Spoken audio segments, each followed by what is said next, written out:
இது வந்து பார்த்தீங்கன்னா, அவங்களோட மாவட்ட செயலர் லிஸ்ட்டு, அதாவது அவங்களோட அந்த டாப் பொசிஷன்ஸ்ல இருக்கிறாங்க இல்லைங்களா? கட்சியினுடைய முன்னணி நிர்வாகிகள், மூத்த நிர்வாகிகள், அந்த மாரி அந்த சீரியல் நம்பர்ல போட்டுக்கிட்டு இருக்காங்க.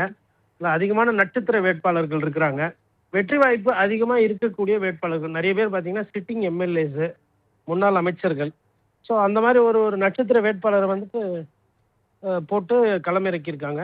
மேபி ஒரு பர்செப்ஷன், அதாவது ஒரு பேசுபொருள்ல முதல்லயே வந்து வேட்பாளர் பட்டியல் வெளியிட்டுட்டோம். கூட்டணி பேச்சுவார்த்தை நல்லபடியா போச்சு அப்படின்றது. இன்னொரு முக்கியமான விஷயம் என்னன்னா, சி.வி. சண்முகம் திருப்பி மாநில அரசியலுக்கு வராரு. பாராளுமன்ற அரசியல்ல இருந்துட்டு.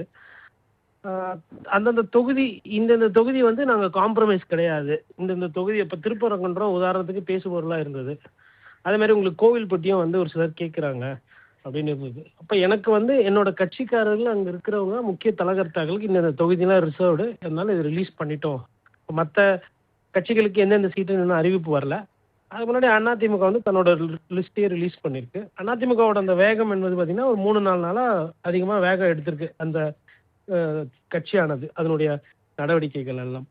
இப்போ அதிமுகவை பொறுத்தவரை நேத்து தேர்தல் அறிக்கையானதை வெளியிட்டாங்க. இன்னைக்கு முதற்கட்ட வேட்பாளர் பட்டியலை வெளியிட்டிருக்காங்க. கூட்டணி கட்சிகளுக்கு தொகுதிகள் எப்படி ஒதுக்கப்படும் இந்த முறை அப்படின்ற ஒரு கேள்வி எழுது இல்லையா? அது தொடர்பா உங்களோட கருத்து என்ன சார்? நீங்க அந்த கட்சிய பொறுத்தவரை மொத்தம் 82 மாவட்ட செயலர்கள். அப்ப 82 மாவட்ட செயலர்கள எப்படி பார்த்தீங்கன்னா, ஒரு 80லேருந்து 90 விழுக்காடு வந்து அவங்க அந்த மாவட்ட செயலர்கள களம் இறக்க பார்ப்பாங்க. திராவிட கட்சிகள் 2மே அப்படிதான் சிந்திப்பாங்க. அந்த லிஸ்ட்ட வந்து ஃபர்ஸ்ட்டு அவங்க செக்யூர் பண்ணிக்கிட்டு, அதுக்கப்புறம் இப்ப சாய்ஸ் இருக்கு. இப்போ உதாரணத்துக்கு இப்போ செங்கோட்டையன் மன்னிக்கணும். இப்போ பிஜேபியில ஒரு ஒரு முக்கியமான ஒருத்தர் இருக்கிறாரு. இப்ப அண்ணாமலை வந்து போட்டியிட போறாரு. வானதி போட்டியிட போறாங்க. இல்ல நயினார் போட்டியிட போறாருன்னா, அந்த தொகுதி எதுன்னும்போது அந்த தொகுதிய விட்டு குடுத்துருவாங்க. அதுல காம்ப்ரமைஸ் பண்ண மாட்டாங்க. இப்ப இதே வந்து அமமுகனுடைய தலைவர் வந்து அவங்களோட முக்கியமான ஒரு சில சீட்டு கேட்கிறாரு. இப்ப தேர்போகி பாண்டிக்கு காரைக்குடி கேட்கறாங்க. இல்ல அவரு வந்து திருவாடனை கேட்கிறாரு, முதுகுளத்தூர் கேட்கிறாரு. அப்படின்னா எந்த வேட்பாளருமோ அது மாரி நட்சத்திர வேட்பாளர் அந்தந்த கட்சியில இருப்பாங்க இல்லைங்களா? அந்த சீட்ட ஒதுக்கிருவாங்க. மிச்சம் இருக்கிறது பேசி கீசி முன்ன பின்ன அப்படின்னு பார்த்து ஒரு சில இடத்துல விட்டு கொடுக்க வேண்டியது இருக்கும். ஒரு சில இடத்துல இல்லங்க இதுல காம்ப்ரமைஸ் பண்ண முடியாதுன்னு பேசிடுவாங்க.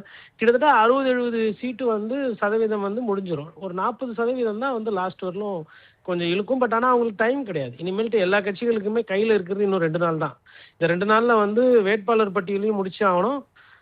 எந்தெந்த சீட்டு எந்தெந்த கட்சிக்குன்றதையும் முடிச்சே ஆகணும். இப்போ பாஜகவை பொறுத்தவரை 2021ல வந்து 20 தொகுதிகள் ஒதுக்கப்பட்டு அதில் 4 இடங்கள்ல வெற்றி பெற்ற நிலையில, இந்த முறை வந்து தொகுதிகள் பாஜகவுக்கு அதிகப்படுத்தியிருக்காங்க இல்லையா? இந்த என்டிஏ கூட்டணியில. அவங்களுக்கு எந்தெந்த இடத்துல வந்து தொகுதிகள் ஒதுக்க வாய்ப்பு இருக்குன்னு எதிர்பார்க்கலாம் சார்? எனக்கு கிடைச்ச தகவல் என்னன்னா, ஒரு பாராளுமன்ற தொகுதிக்கு 1 சீட்டு. அதே பாராளுமன்ற தொகுதியில 2, 3 சீட்டு கேட்கக்கூடாது. அப்படின்ற மாரி ஒரு சில விஷயங்கள் வந்து பேசப்பட்டதாக சொல்றாங்க. அது என்ன அப்படின்னா, இப்போ ஃபார் எக்ஸாம்பிள் கோயம்புத்தூர்லயே பாரதிய ஜனதா கட்சி 3 சீட்டு கேட்குது. அப்புறம் சேலத்துல ஒரு 2 சீட்டு கேட்கறாங்க. அப்புறம் வந்து அவங்க தூத்துக்குடியில ஒரு 2 சீட்டு கேட்கறாங்க. திருநெல்வேலியில 2, தென்காசியில 2 அந்த மாரி அவங்களுக்கு வேணுன்ற இடம். நாகர்கோயில்ல, கன்னியாகுமரியில ஒரு 3 சீட்டு.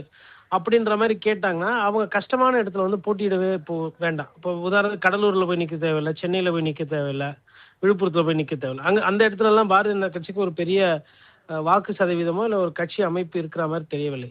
அது அது நடக்கக்கூடாது. எல்லாமே பிரிஞ்சு கரெக்ட்டா போகணும் அப்படின்ற மாரி, ஒரு சில இடத்துல நீங்க கண்டிப்பா அந்த தொகுதியில ஒரு சீட்டு கேட்டு பெற்றுக்கணும் அப்படின்ற மாரி. அது பேசிக்கா எதுக்குன்னா, கஷ்டமா இருக்கிற தொகுதி ஒரு சிலதெல்லாம் தள்ளி விடுறதுக்கு பண்ற வேலை இது. அதுவும் நடக்குதுன்ற மாரி இருக்கு. But BJP should be happy. ஏன்னா வந்து அந்த கட்சி வந்து 18% வளர்ச்சி இருக்கு. 2026ல ஆட்சி பிடிக்கும் அப்படின்ற அந்த பிரச்சாரம் எல்லாம் அண்ணாமலை அவர்களால் முன்னெடுக்கப்பட்டது. பட் ஆனா அது ரிசல்ட் கிடைக்கல. அதிமுகவை நீங்க முன்னிறுத்தி தேர்தலை சந்திச்சீங்கன்னா தான் அது வெற்றி வாய்ப்புக்கு ஒரு வழிவகை கொடுக்கும். இன்னொன்னு அந்த கூட்டணியில ஒரு சின்ன செட்பேக்கா நான் பார்க்கறது என்னன்னா, தமிழ் மாநில காங்கிரஸ்க்கு 5 சீட்டு ஒதுக்கியது வந்து கொஞ்சம் அதிகம். ஏன்னா தமிழ் மாநில காங்கிரஸ்க்கு அந்த அளவுக்கு பழைய அளவுக்கு இன்ஃப்ராஸ்ட்ரக்சரோ, இல்ல ஒரு மக்கள் பிரச்சனையோ, மக்கள் சம்பந்தமான போராட்டங்கள் சமீப காலமா அவங்க எதிர்த்து பேசின மாரி எதுவுமே தெரியல. உதாரணத்துக்கு இப்ப மாநிலத்துல வந்து அவங்க வந்து எதிர்க்கட்சியில இருக்கிறாங்க, தமிழ் மாநில காங்கிரஸ். இன்னைக்கு இருக்கக்கூடிய திமுக அரசாங்கத்தையோ, இல்ல முதல்வர் ஸ்டாலின் அவர்களையோ விமர்சித்து பெரிய பிரச்சாரமோ, இல்ல பேசுபொருளோ எதுவுமே பண்ணது கிடையாது. எப்படி தேசிய முற்போக்கு திராவிட கழகத்துக்கு திமுக அணியில 10 சீட்டு குடுத்தது ரொம்ப அதிகம் அப்படின்ற மாரி நம்ம விமர்சனம் வைக்கிறோமோ, அதே விமர்சனம் தமிழ் மாநில காங்கிரஸ்க்கும் பொருந்தும். 5 சீட் என்பது தமிழ் மாநில காங்கிரஸ்க்கு அதிகம். அதுல இன்னொன்னு விஷயம் என்னன்னா, தமிழ் மாநில காங்கிரஸ் வந்து தாமரை சின்னத்துல போட்டி போட போற மாரி அவங்க சொல்லியிருக்கிறாங்க. அது வந்து அவங்களுக்கு வெற்றி வாய்ப்ப கொஞ்சம் பாதிக்கும். இப்ப அதிமுகவை பொறுத்தவரை முதற்கட்ட வேட்பாளர்கள் வந்து வெளியாகி இருக்கிறது. கடந்த சில நாட்களாகவே என்டிஏ கூட்டணி பொறுத்தவரை எல்லா விஷயங்களையும் மும்முரமா இருக்காங்க. தொகுதி பங்கீடு, தேர்தல் அறிக்கை எல்லா விஷயங்கள்லயும்.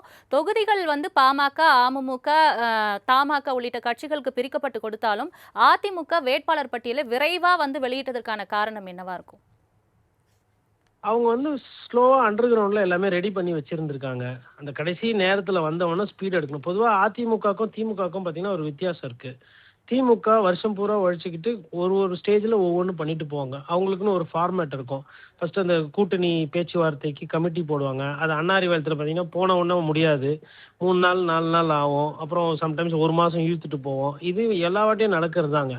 அப்புறம் டெல்லிக்கு பறந்து போவாங்க. டெல்லியில இருந்து வருவாங்க. அதிமுகவை பொறுத்தவரையிலும் பார்த்தீங்கன்னா, இந்த டெல்லி கலாச்சாரம் இப்ப தான் வந்திருக்கு. கடந்த காலத்துல அந்த அளவுக்கு கிடையாது. பட் ஆனா, கூட்டணி பேச்சுவார்த்தை நடந்து கொண்டு இருக்கும் பொழுதே, அம்மையார் ஜெயலலிதா வந்து வேட்பாளர் பட்டியல்லாம் வெளியிட்டிருக்காங்க. ஒரு சில கூட்டணி கட்சிகள் அதனால வந்து மனக்கசப்பாயி கோவத்தெல்லாம் வெளிப்படுத்துனா, சரி கோவப்பட்டீங்களா? கோச்சுக்கினீங்களா? சரி போயிட்டு வாங்க. கூட்டணியே வேணான்லாம் அந்த மாரியெல்லாம் நடந்திருக்கு. அதிமுக வந்து இந்த கடைசி நேரத்துல ஒரு ஸ்பீடு ஒண்ணு எடுக்கும். அது அதிமுகவோட நிலைப்பாடு. அந்த லாஸ்ட் தேர்தல் நேரத்துல அவங்களோட ஸ்பீடு பார்த்தீங்கன்னா, இன்கிரீஸ் பண்ணுவாங்க.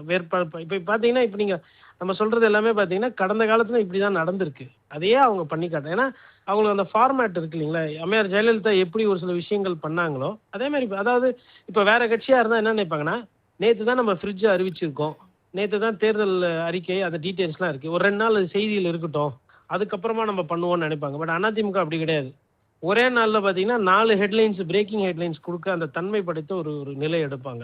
இப்ப நீங்க பார்த்தீங்கன்னா, லாஸ்ட் ஒரு 3, 4 நாளா பார்த்தீங்கன்னா, அதிமுக தான் செய்தியில இருக்கு. காரணம் என்னன்னா, அந்த 27 சீட்டு உடனே டக்குன்னு முடிச்சு கூட்டணி அறிவிச்சது, தேர்தல் அறிக்கை அறிவிச்சது, வேட்பாளர் பட்டியல். நாளைக்கு பார்த்தீங்கன்னா வந்து எடப்பாடி பழனிசாமி பிரச்சாரத்த ஸ்டார்ட் பண்றாரு. ஆல்ரெடி ஒரு லெக் போயாச்சு. அந்த எழுச்சி பயணம்ன்ற பேர்ல. இப்ப திருப்பி அதுல பாக்கி இருக்கிற சீட்டும், இப்ப வேட்பாளர் பட்டியல அறிவிச்சுட்டு இப்ப போகும்போது, வேட்பாளர் அறிமுகம் 2வது பயணம் மாரி போயிடும். தமிழ்நாட வந்து 2 வாட்டி சுத்தி வர மாரி ஒரு ஒரு ஒரு வியூகம் அது. ஸோ அப்ப அவங்களோட விஷயத்துல அவங்க தெளிவா இருக்கிறாங்க. எத முன்னாடி பின்னாடின்றது வந்து லாஸ்ட்ல வந்து டைட்டா கேம்பெயின் எடுத்துட்டு போணும். பேசுபொருளா இருக்கணும்.